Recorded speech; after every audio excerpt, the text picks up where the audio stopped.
En esta ocasión vamos a plantear un caso de conciencia respecto de la mortificación y luego pasaremos a mirar cómo se mortifica específicamente cuando se presente un caso semejante.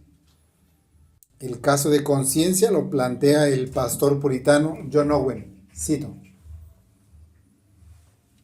supongamos que un hombre es un verdadero creyente y, sin embargo, encuentra en sí mismo un poderoso pecado interior que le lleva cautivo a la ley del mismo, consumiendo su corazón con problemas, desconcertando sus pensamientos, debilitando su alma en cuanto a los deberes de comunión con Dios, inquietándole en cuanto a la paz y, tal vez, contaminando su conciencia y exponiéndole al endurecimiento a través del engaño del pecado. ¿Qué debe hacer? ¿Qué camino debe tomar e insistir en seguir para mortificar este pecado, esta lujuria, este malestar o esta corrupción? Hasta tal punto que, aunque no sea destruido por completo, en su lucha contra él pueda mantener el poder, la fuerza y la paz en comunión con Dios. Vamos a procurar mirar cómo el pecado continúa obrando en la vida del regenerado. Luego vamos a ver cómo el pecado busca formas de disfrazarse para engañar. Y finalmente vamos a meditar sobre los cambios astutos del pecado escabulléndose en el corazón. Si el Señor nos concede su gracia, veamos el tema: la pretensión de la mortificación, primera parte. Veamos el tema: la pretensión de la mortificación, primera parte. Y para abordarlo lo haremos en los siguientes 3 encabezados. 1. No se alcanza perfección. 2. Disfraz de oveja. 3. La astucia del pecado. En esta primera parte solo veremos el primer encabezado y en la segunda parte veremos los encabezados 2 y 3. Entremos a nuestro primer encabezado, que es: no se alcanza perfección. Nuestro primer encabezado es: no se alcanza perfección. Leo para ustedes Filipenses 3:12 de la versión en inglés. No es que ya lo haya alcanzado, ni que ya sea perfecto, pero sigo adelante, con el fin de alcanzar aquello por lo que fui alcanzado por Cristo Jesús. Hasta allí. La meta del apóstol Pablo era ser hallado en Cristo, es decir, unido vitalmente a Cristo y despojado de toda justicia propia. Este pasaje escritural nos muestra su anhelo por el conocimiento o la fe, por la cual puede ser debidamente justificado. El apóstol deseaba tanto la justificación como la santificación. Esto era así, ya que tenía su corazón puesto en el cielo, como se expresa versículos anteriores. Pero observen que el apóstol se considera a sí mismo en un estado de imperfección y prueba. Pues noten su expresión: no es que ya lo haya alcanzado, ni que ya sea perfecto. Esto que el apóstol nos está expresando aquí es un asunto de la santificación. Este aspecto no se refiere a la regeneración o a la salvación. El evangelismo de manera general considera que esto que el apóstol no ha alcanzado es la salvación. Pero noten que el apóstol está hablando de perfección. Y cuando hablamos de perfección en esta vida, hablamos de santificación. En ese sentido, la salvación no se puede perfeccionar. Sin embargo, la santidad tiene grados de perfección. Es decir, es posible crecer en santificación, pero no así en cuanto a la salvación. No se puede crecer en salvación. Solo se puede creer en santificación. O se es o no se es salvo. O se es o no se es regenerado. No se puede crecer en salvación y regeneración. No es que soy un poco regenerado o medio regenerado. No. En eso no se puede crecer. Se puede crecer en santificación. Ahora, recuerden, hay una santificación definitiva por la cual en la regeneración hay una separación definitiva del pecado. Y a partir de esa separación definitiva del pecado, por la que se le da muerte al pecado, ahora es posible crecer en grados de santificación. Ahora, es verdad que no es sano divinizar a los apóstoles de Cristo. Sin embargo, no debemos olvidar que fueron actuados y operados por el Espíritu de Dios para que fueran los cimientos de la iglesia. Lo que los eleva en grados de santificación muy por encima del resto de los demás. Y esto es así también, y se puede comprobar también con la abnegación. La abnegación es sufrir por la causa de Cristo, aceptar ese sufrimiento con gozo por la causa de Cristo. A los apóstoles se les dio un grado superior de abnegación, no así a todos los creyentes. A los creyentes se nos dio una medida, a todos, pero a los apóstoles se les dio un grado superior. Eso también aplica para la santificación. En otras palabras, lo que el apóstol Pablo exprese que aún no es perfecto, no es pretexto para vivir dominados por el pecado. Que el apóstol Pablo esté expresando que no es perfecto, no está diciendo vivo sumergido en el pecado y no puedo obedecer a Dios, porque como vivo en el pecado, entonces pues termino siempre entregado al pecado. Eso no es lo que nos está diciendo el apóstol. No está poniendo un pretexto para decir, miren, pues la verdad es que vivo una vida muy perversa y muy pecaminosa, y pues esto es así porque no soy perfecto. No, eso no nos está diciendo. Porque aquellos que vuelven la gracia de Dios en libertinaje emplean estas palabras para justificar sus pecados y decir, si el apóstol Pablo, que era el apóstol Pablo, no era perfecto, ¿qué se espera de mí? ¿Y por qué lo dicen? Lo dicen para justificar su andar pecaminoso. Por el ejemplo del apóstol Pablo, los regenerados han de reconocer prontamente su imperfección en el estado en el que se encuentran ahora. No para justificar sus pecados, sino para humillarse delante del Señor y andar en dependencia del Señor. Porque ¿qué es la mortificación? La mortificación del pecado es ir debilitando el poder del pecado y vigorizando las gracias del Espíritu Santo. Es verdad que los regenerados aborrecen el pecado y por el Espíritu anhelan la destrucción del pecado. Sin embargo, eso no será posible en esta vida, pues el pecado seguirá llamando, el pecado seguirá tentando, el pecado seguirá engañando. Pero cada que es mortificado es debilitado. Cada que el pecado es mortificado se le resta o se le quita el principio de su fuerza, es decir, se le resta vigor y fuerza para producir sus efectos. Y esto ha de hacerse a diario. ¿Por qué? Porque diario produce sus obras. El regenerado quiere acabar con el pecado. El regenerado quisiera destruir el pecado dentro de él. Es como una tendencia del regenerado. Es hacia donde pretende el espíritu del regenerado.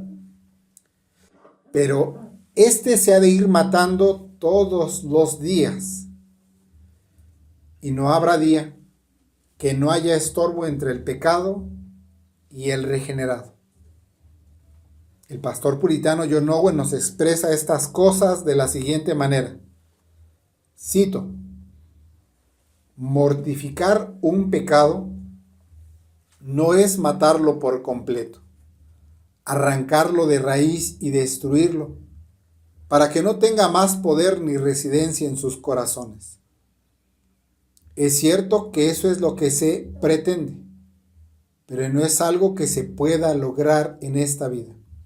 No hay hombre que se proponga verdaderamente mortificar cualquier pecado sin que su objetivo, su intención y su deseo sea su destrucción total, de modo que no quede ni raíz ni fruto en el corazón o en la vida.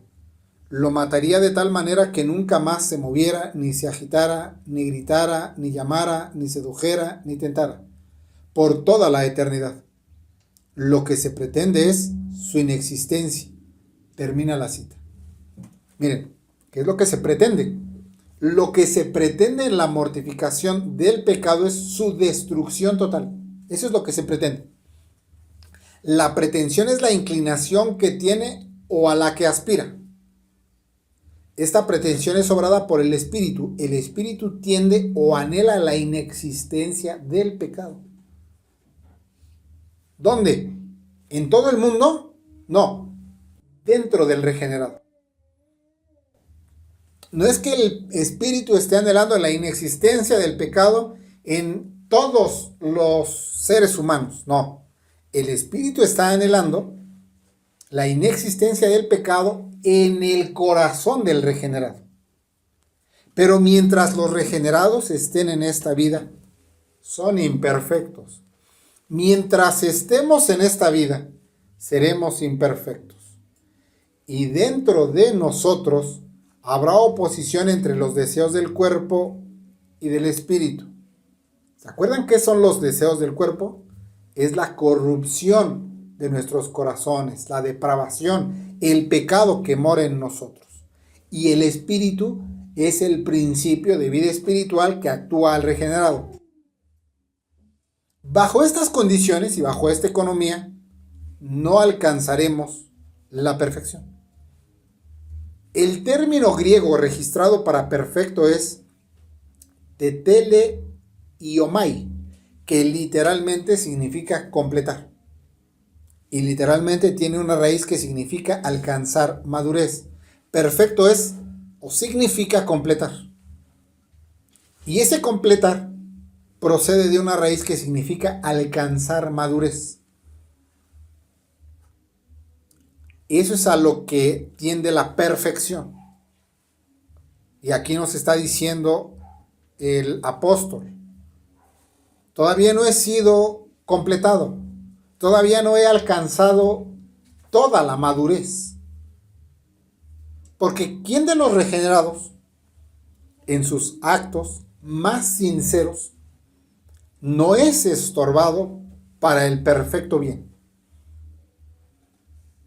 ¿Quién de nosotros ofrece un culto perfecto bajo estas condiciones? Aún falta mucho en nuestros deberes y gracias.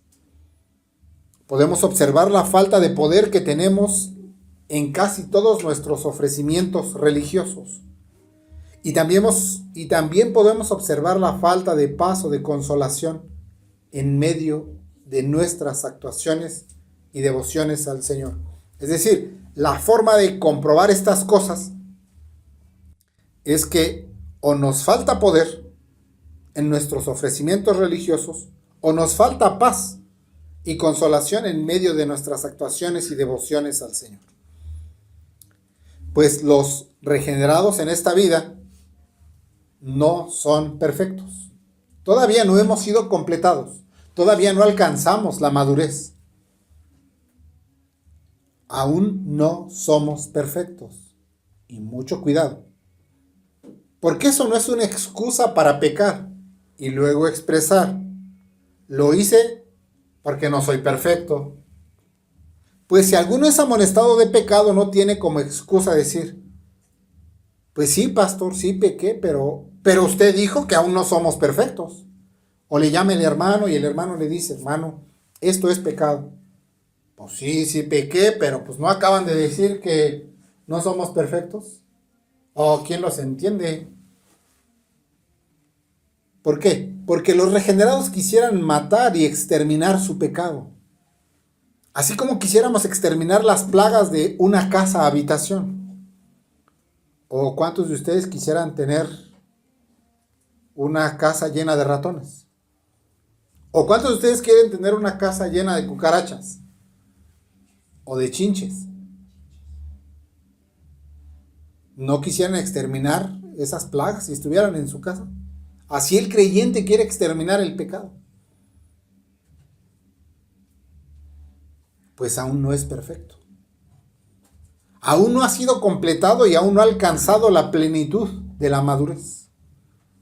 Los regenerados, aunque pueden alcanzar una victoria considerable contra el pecado, no podrán destruirle totalmente. Pues así le plació al Señor que en todo dependiéramos de Cristo y de su Espíritu. Es decir, en otras palabras, ¿por qué aún no alcanzamos la perfección en esta vida? Porque al Señor le plació que en todo dependiéramos de Cristo y de su Espíritu. Esa es otra de las razones por las que aún no somos completados.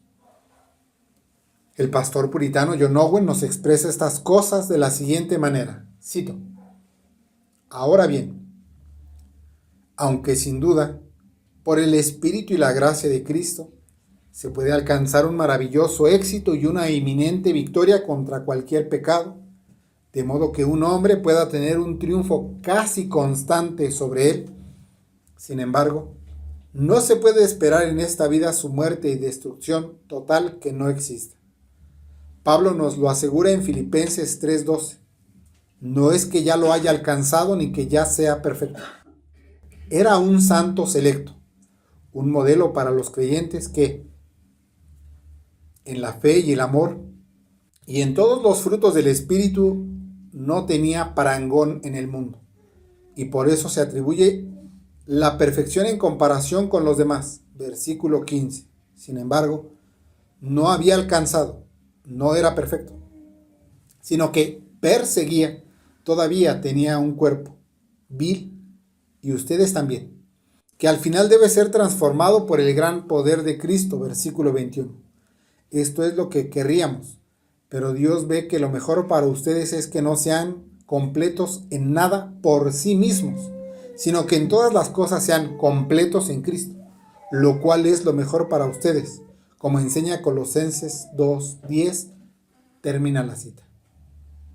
Miren, Dios ve que lo mejor para los regenerados es que no sean completados en nada por sí mismos. No depende de nosotros, sino que en todas las cosas sean completos en Cristo. Eso no significa dejadez tampoco. Ahorita vamos a ver. Observen si el apóstol Pablo, un hombre que había alcanzado un grado tan alto de santidad, no había alcanzado la perfección, mucho menos nosotros. Pues noten cómo le expresa el versículo 13, hermanos, yo mismo no pretendo haberlo ya alcanzado. Yo mismo, siendo tan elevado en santidad, un hombre tan mortificado, que en otra parte se nos dice que seamos imitadores de él, así como él lo es de Cristo. Y nos dice, yo mismo no pretendo ya haber alcanzado la perfección o la plenitud de la madurez. Y de aquí podemos observar al menos tres cosas. Uno, con respecto de la suficiencia de la gracia. Dos, de las acciones del apóstol. Tres, de la fuente de la gracia santificante. Son tres observaciones que resultan de estas cosas. Uno, con respecto de la suficiencia de la gracia. Dos, de las acciones del apóstol. Tres, de la fuente de la gracia santificante. Veamos la primera observación. Primero, respecto de la suficiencia de la gracia. Los regenerados, al mirar la realidad del principio obrativo del pecado en ellos, y eso es importante porque no es que yo estoy mirando el principio obrativo en los hermanos. Esto es con respecto de la gracia, que al mirar el principio obrativo del pecado, cada uno de nosotros en nosotros mismos, reconocemos nuestra propia debilidad y falta de poder contra el pecado. El regenerado reconoce en él mismo que en sus propias fuerzas nada puede contra el pecado.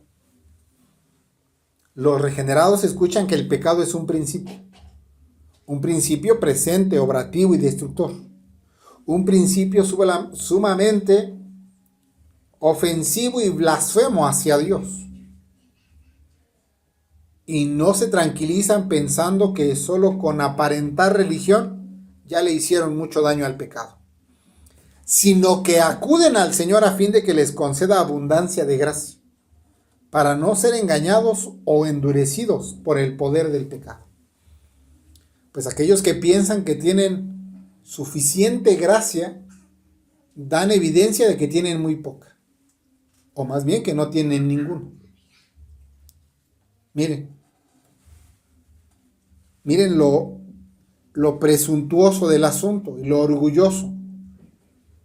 Quien a sí mismo dice, no, yo ya tengo abundancia de gracia. ¿Qué es lo que realmente está evidenciando? Que tiene muy poca gracia. O que realmente no tiene ninguna gracia. Las palabras del apóstol denuncian a los soberbios y a los orgullosos. Pues él mismo dice, yo no pretendo ya haberlo alcanzado. Pues los regenerados son unos débiles necesitados, mientras que los orgullosos son suficientes en sí mismos. El orgulloso diría que ya alcanzó la meta. Pues en muchos lugares donde han sustituido la fe, les enseñan a afirmar que declaren que tendrán esto o aquello. Y así, orgullosamente, declaran que han alcanzado la victoria total sobre el pecado. Lo cual, como hemos visto en toda esta serie, es incompatible con el Evangelio y con el obrar del Espíritu en los creyentes. ¿Por qué? Porque los regenerados miran más debilidad que poder en ellos mismos. Por lo tanto, presentan sus almas al fiel Creador para ser guardados de ofenderle. Mientras que el falso profesante hasta puede mirar en él mismo abundancia de poder contra el pecado. Y considera que ya tiene suficiencia de abundancia de gracia. ¿Y qué sucede cuando una persona en su propia perspectiva ya tiene abundancia de gracia? Entonces baja la guardia contra el pecado. ¿Por qué? Porque tiene abundancia de gracia y puede andar como si nada contra el pecado. A diferencia de los regenerados. Los regenerados no se conforman con la gracia que ya recibieron una vez, sino que podan todas las gracias a fin de tener espacio en sus corazones para más gracia, como decíamos la ocasión anterior. Pues donde quiera que hay verdadera gracia, hay deseo de más gracia. Mientras que el falso profesante se ve y dice, con eso de gracia está bien por el momento. Por el momento ya no ocupo más gracia, con eso está bien. El regenerado se mira a sí mismo y aunque puede detectar el principio de vida espiritual obrando dentro de él, no concluye que ya tiene suficiente con la gracia. No dice, ya con la gracia que ya recibí ya es suficiente, sino que desea más gracia y desea más poder destructor contra el pecado. El regenerado avanza hacia la perfección de la santidad, mientras el falso profesante se estanca en crecimiento. Pero pasemos a nuestra segunda observación. Nuestra segunda observación es de las acciones del apóstol. Una vez que el apóstol se ve a sí mismo y considera que aún no ha llegado al grado máximo de santidad, ahora pasa a la acción. Es decir, no se queda a lamentar sobre su condición y dice, no tiene caso seguir adelante. Pues como ya vi que no soy perfecto, pues entonces renuncio a continuar en este camino. El apóstol, al mirar que no era perfecto, no renunció a la profesión de fe. El apóstol no se tiró derrotado en la cama pensando, como veo que el pecado sigue obrando dentro de mí, ya para qué le hago al hipócrita. Mejor me entrego a las lujurias de mi corazón. El apóstol tampoco dijo, como la perfección de la santidad no la vamos a alcanzar en esta vida y bajo esta economía, ya para qué le hago al cuento. Mejor continúo en mi pecado. ¿Qué hizo el apóstol? Una vez que el apóstol reconoce que no ha alcanzado la perfección, entonces toma un rumbo de acción. ¿Cuáles eran las acciones del apóstol bajo esta convicción? Considerando que todavía no había alcanzado ni había asido la meta, entonces proseguía adelante. El término griego para la palabra prosigo, el término registrado, es el término dioko, que literalmente significa perseguir o ser perseguido. Prosigo tiene la idea de perseguir con vigor, como quien sigue la presa. Entonces, ¿cuál era la acción del apóstol después de considerar que no había alcanzado la perfección? La acción del apóstol era procurar alcanzar más gracia, perseguir la gracia. Como un depredador persigue a la presa, así el apóstol se va detrás de la gracia. Yo necesito más gracia.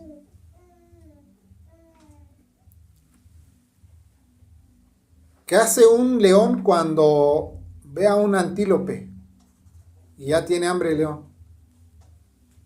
Lo persigue, le da alcance y lo devora. Así el apóstol para con la gracia. Persigo la gracia. Es decir, en vez de retroceder al mirar que no es perfecto, avanza y con vigor va por más gracia. No soy perfecto, pero voy por más gracia. Es como si dijera, ya vi que me hace falta gracia. ¿Qué voy a hacer? Pues entonces voy a acudir a rogar más gracia. Y no dejó de acercarse a Dios para rogar más gracia y más poder destructor contra el pecado. Es como si el apóstol concluyera que nunca había hecho lo suficiente. Y es como si preguntáramos, o le preguntáramos a él, Apóstol Pablo, ¿por qué al mirar que aún no has sido perfeccionado, prosigues adelante? Y él nos respondiera, con el fin de alcanzar aquello por lo que fui alcanzado por Cristo Jesús. Y esto nos lleva a nuestra tercera observación. Nuestra tercera observación es de la fuente de la gracia santificante. Observen, ¿de dónde viene la gracia de los regenerados? Nuestro pasaje escritural nos da a conocer la fuente de esa gracia. La gracia dispensada a los regenerados viene de haber sido asidos por Cristo Jesús. El término registrado para alcanzar de esta expresión proviene de la misma raíz que la primera expresión alcanzar, con la adición de un énfasis, pues el primer alcanzar es lambano y este segundo alcanzar es catalambano. Es una composición griega con mayor fuerza que significa tomar anhelantemente. Nos da la idea de apoderarse. La primera vez que se expresa alcanzar procede del apóstol que dice, no he alcanzado. El apóstol dice, no lo he alcanzado. Es decir, los regenerados aún no se han apoderado de aquella gloria y virtud que anhelan, destruyendo completamente el pecado. Pero esta otra ocasión que se registra alcanzar en este mismo pasaje escritural es por parte de Cristo, lo que implica su poder, fuerza y capacidad para asirse de algo y no soltarlo. Porque ¿cuál es la capacidad de Cristo para tomar algo? Su omnipotencia. Cuando Él alcanza y toma algo, lo toma con omnipotencia, con todo su poder. Entonces Cristo ya ha tomado a los regenerados para sí y se ha apoderado de ellos de manera legal, federal, amorosa y fuertemente se ha apoderado de los regenerados, y al unirlos a Él entonces les alcanza reteniéndolos con fuerza como propiedad de Él. Esto nos enseña que la permanencia en Cristo no es algo que surja del creyente, miren, sino que procede del Señor Cristo, quien ha alcanzado y se ha apoderado de los suyos. La santificación y la vida cristiana no consiste en qué tan fuerte tú tomes al Señor, sino que consiste en lo fuerte que Cristo nos retiene a nosotros. ¿No les parece maravilloso eso? En otras palabras, si somos guardados para salvación, es por el poder regio de Cristo mediante la fe para salvación. Porque ¿qué decían allá en los lugares donde el Señor nos sacó? Se enseñaba o se enseña que tú en tus fuerzas, tú te puedes aferrar a Dios. Se llegaba a decir, no te sueltes del Señor. Y por ahí remataban, ¿verdad? Hoy sigo a Cristo. Y no le dejo, decía otro, ¿eh? Y no es lo que tú puedas hacer con tus fuerzas. Si dependiera de nosotros tomamos a Cristo y a los 2 segundos ya nos soltamos o antes. Pero este asir se requiere para que no se suelte un poder todopoderoso. Porque por fuerza humana no nos podemos salvar y perseverar hasta el fin. Pues ya vimos que nosotros mismos somos débiles, flacos y enfermos. No tenemos la capacidad para preservarnos a nosotros mismos, sino que necesitamos un poder que pueda perseverarnos hasta el final. Es un poder todopoderoso, fiel y real, que nos retenga hasta el final. Vamos a dejarlo hasta aquí por el momento y vamos a orar.